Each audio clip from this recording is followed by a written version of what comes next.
What if I told you that in America, you could have blonde hair, blue eyes, and light skin, but one black ancestor made you legally black? What if I told you that this wasn't just a social custom, but a law designed to preserve slavery, protect white wealth, and expand the number of people who could be enslaved?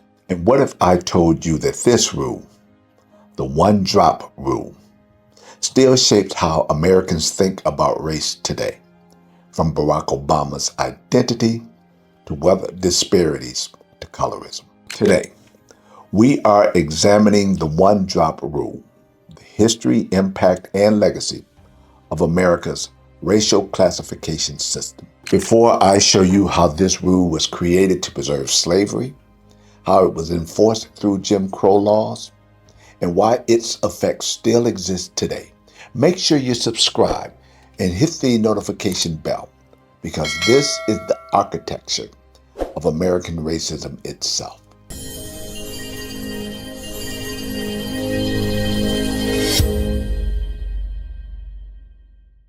I've got a book recommendation for you on this topic. The links in the description and pinned comments. Now, let's dive into the video. This is the history of how race became a legal weapon. If you were born in America in 1960 like I was, you were born into a country that was still legally divided by race. I came into this world before the Civil Rights Act of 1964, before many of the legal barriers of segregation were officially challenged, and during a time when race was not just a social label, it was a system of power. And one of the most powerful tools used to maintain that system was the one-drop rule.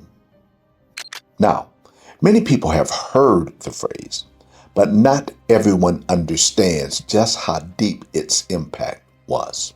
The one-drop rule was the idea that if a person had even one drop of African ancestry, one black ancestor, somewhere in their bloodline, they were considered black.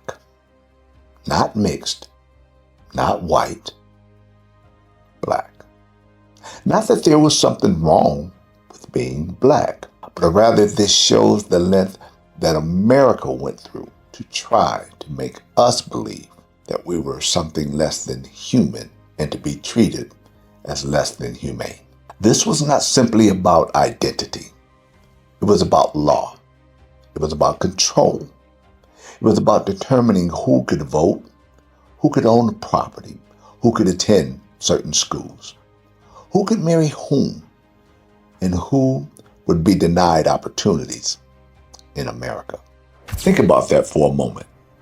A country built on freedom created a legal system where your rights could be determined by a single ancestor generations back. The one-drop rule helped protect slavery, preserve segregation, and maintain white supremacy by making sure that blackness could be expanded whenever it was useful for exclusion, but never for equality. As someone born before major victories of the civil rights movement became law, I understand that history isn't ancient. It's living memory. These policies shape families, communities, and generations of opportunity. They shaped where people lived, how wealth was built or denied, and how America still sees race today. Even now, in 2026, we are still dealing with the legacies of these ideas. We see it in conversations about identity, representation, policing, education, and even in how people understand themselves and their own family histories. We know this to be true because on December 16th, 2023, America's president made this proclamation: they're poisoning the blood of our country. They're poisoning the blood of our country. That's what they've done. They poison mental institutions. That's what they've done. Now, to some, it was shocking to hear that.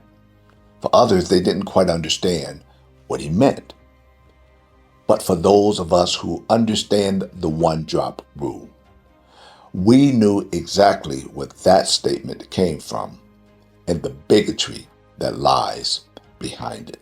The one-drop rule may no longer be written into law, but its fingerprints are still all over American society. And that's why understanding it matters. It is a fact. If we do not fully understand the rules that shape the past, we will never understand the realities of the present. This video, we're going to break down where the one-drop rule came from, how it was enforced, who benefited from it, and why its legacy still matters right now. Black history is not just about what happened then. It's about understanding why things are the way they are today. And once you understand the one-drop rule, your perception of America may no longer be based on what you were told or what you were taught, but rather what you've recently learned, researched, and now know. The one-drop rule is one of the most powerful and damaging racial concepts in American history. It was a social and legal principle that declared that any person with even one drop of African ancestry was considered black. No matter how light a person's skin tone was, or no matter how distant their African ancestry may have been, society and the law often classified them as black if any trace of African heritage was known or suspected. This rule was not based on science, biology, or genetics. It was created as a tool of racial control, slavery preservation, white supremacy, and social separation.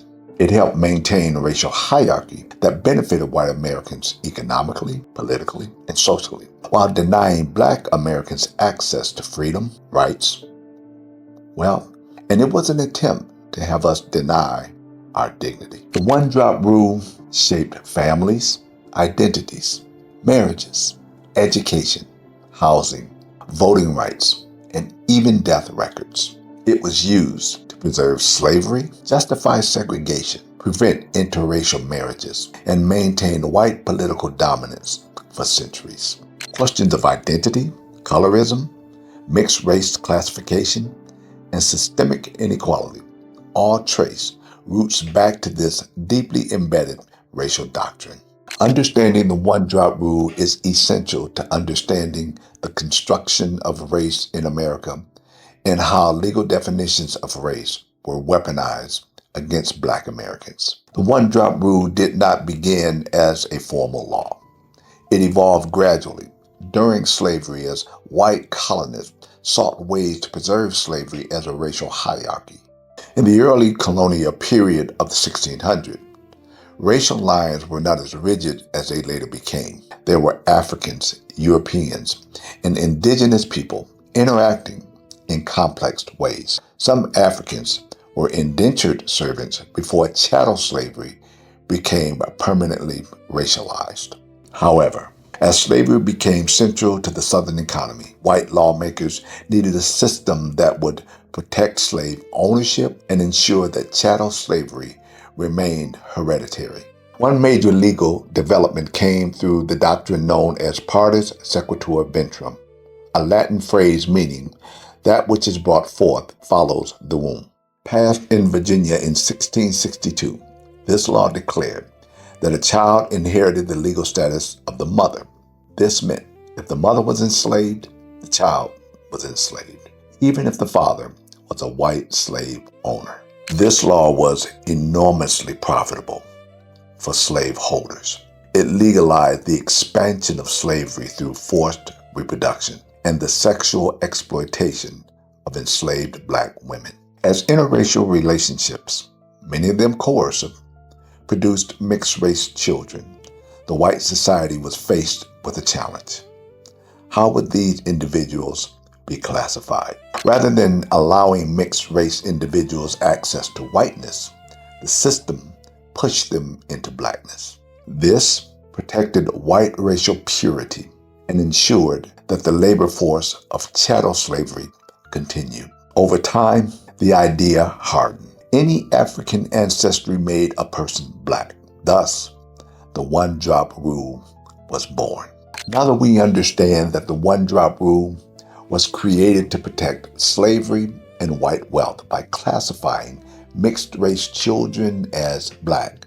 I want you to stay with me because what comes next shows how this was fundamentally about money and power.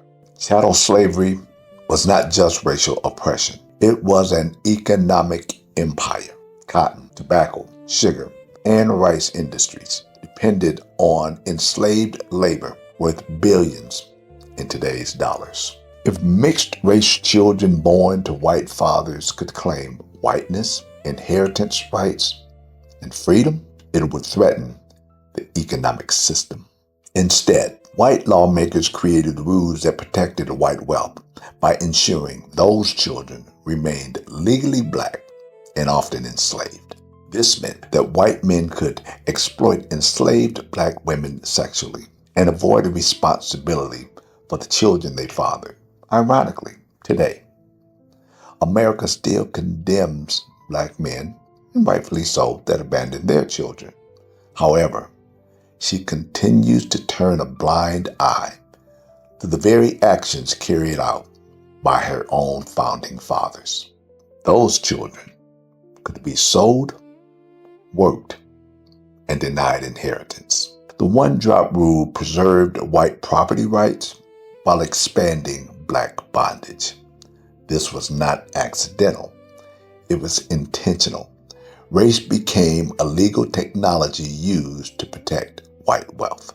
Even after slavery ended, the same logic continued through segregation, redlining, voter suppression, unequal access to education and employment. The economic wealth gap between black and white Americans today cannot be fully understood without understanding how rules like the one-drop rule was used to build and preserve the advantages of white wealth. Although the idea existed for centuries, the one-drop rule became more formally enforced during the Jim Crow era. After Reconstruction, Southern states worked aggressively to restore white supremacy through segregation laws. This required clear racial classification. States passed laws defining who was Negro, mulatto, and colored. Some states used fractions such as 1/4 black, 1/8 black, 1/16 black. Eventually, many states moved towards stricter definitions. Virginia's 1924 Racial Integrity Act became one of the most infamous examples. This law declared that anyone with any trace of African ancestry was legally black, with only one notable exception, the Pocahontas exception, which allowed elite white Virginians to claim distant Native American ancestry without losing white status. This hypocrisy revealed the true purpose of the law. It was never about purity. It was about preserving whiteness for those in power. Quick reminder, the book I'm recommending for this topic is linked in the description and pinned comments below. It'll give you perspective about the one-drop rule. The law also banned interracial marriages and required racial registration at birth. Officials like Walter Pleckert aggressively enforced these classifications, often reclassifying families against their will. Birth certificates, marriage certificates, and death certificates became tools of racial policing. People could lose social standing, marriages, and legal rights. Based on ancestry investigation, the government itself became an enforcer of racial identity. Now that you see how the one-drop rule became law during Jim Crow and how the government enforced racial classifications through birth certificates and marriage license, what we're going to take a look at next is the psychological damage this caused. The one-drop rule did not only affect legal rights, it deeply wounded identity and family life. Families were split by racial classifications. Siblings with the same parents would be labeled differently based on appearance. Some people passed as white to escape discrimination, often severing ties with black relatives forever. Passing could mean access to better schools, safer neighborhoods, jobs, and voting rights. But it came at an enormous emotional cost. Living in fear of exposure meant living without authenticity. For those who remained openly black, the rule enforced the idea that blackness was something society considered contaminating. Whiteness was treated as purity. Blackness was treated as stain. This psychological violence shaped generations. It encouraged colorism within the black communities, where lighter skin was often rewarded because of proximity to whiteness was seen as safer and more valuable. It also distorted how mixed race identity was understood. Instead of allowing people to exist as a fully multi-ethnic individual, society forced them into a rigid racial box. The one-drop rule taught America that race was not about culture or humanity. It was about hierarchy, and its emotional damage still exists today. Many well-known Americans lived under the shadow of the one-drop rule. Homer Plessy was 7/8 white and 1/8 black. His appearance was so light that he could pass for white. In 1892, he deliberately challenged Louisiana's segregated railway law by sitting in a whites-only train car. He was arrested because under Louisiana law, his African ancestry made him legally black. His case led to the Supreme Court decision Plessy versus Ferguson, 1896, which established the separate but equal doctrine, which strengthened segregation nationwide. His life perfectly demonstrated how racial identity was enforced by law, not appearance. Walter White, famous leader of the NAACP, had blonde hair, blue eyes, and very fair skin. He could easily pass for white, but chose to identify publicly as a black man and dedicated his life to civil rights. He used his appearance strategically to investigate lynchings in the South by infiltrating white spaces where black investigators could not safely go. His life showed both the absurdity and danger of a racial classification. Anatole Broyard was a literary critic who spent much of his adult life passing as white, hiding his black ancestry. His story illustrates how powerful and painful the pressures of the one-drop rule could be. People often had to choose between safety and truth. Now that we've covered how Homer Plessy was 7/8 white, but legally black, and how Walter White used his appearance to investigate lynchings, what we're going to look at now is how science completely dismantled this rule. Modern genetics has completely dismantled the logic behind the one-drop rule. There is no biological basis for race as the law once defined it. Human genetic variation does not fit neatly into racial categories. People with more genetic similarity may be placed in different racial groups, while people with less similarity may be grouped together. Race is a social and political invention, not a scientific reality. The one-drop rule exposed this clearly. A person can look entirely white, live socially as white, and still be classified as black because of ancestry records. This proves race was never simply about biology. It was about power. The purpose was not accuracy. The purpose was control. Science today rejects the racial logic of the past, but institutions built on those definitions still shape opportunity. The formal, legal one-drop rule has been dismantled, but its legacy remains. And many Americans still think about race through its lens. Former President Barack Obama, for example, has a white mother and a black father. Yet American society overwhelmingly identifies him as black.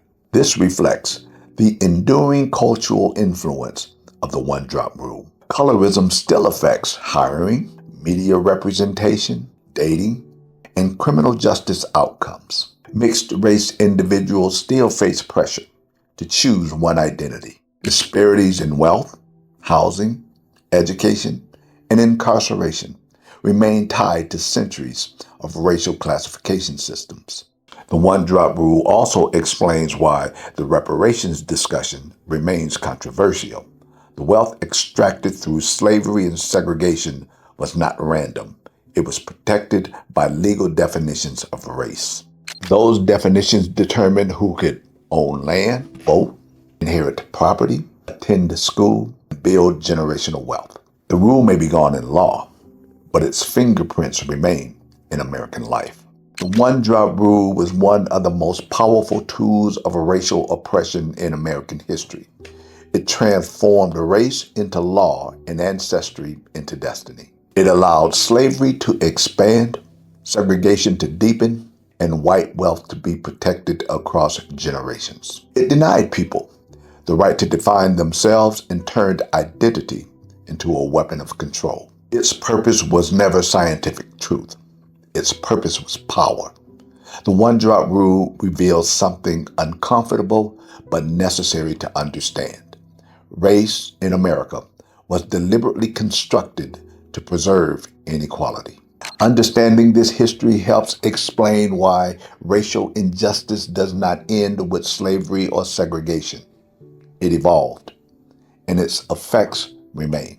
To study the one-drop rule is to confront the architecture of American racism itself. It reminds us that systems can be designed to exclude, and that justice requires not just remembering history, but dismantling its surviving structures. Only then can this nation move closer to equality that is real, not merely promised. One drop of African ancestry made you legally black in America, even if you looked white, even if your father was white. The one-drop rule was created in 1662 to preserve slavery and protect white wealth. It expanded slavery. It justified segregation. It enforced Jim Crow. Homer Plessy was 7/8 white, legally black. Walter White had blonde hair and blue eyes, legally black. The rule is gone in law, but its effects remain. Barack Obama, colorism, the racial wealth gap, mixed race identities. That's not just history. That's the architecture of American racism. If you want to go deeper into the one-drop rule, the book I recommend is in the description and the pinned comments below. The link is right there. Don't miss it.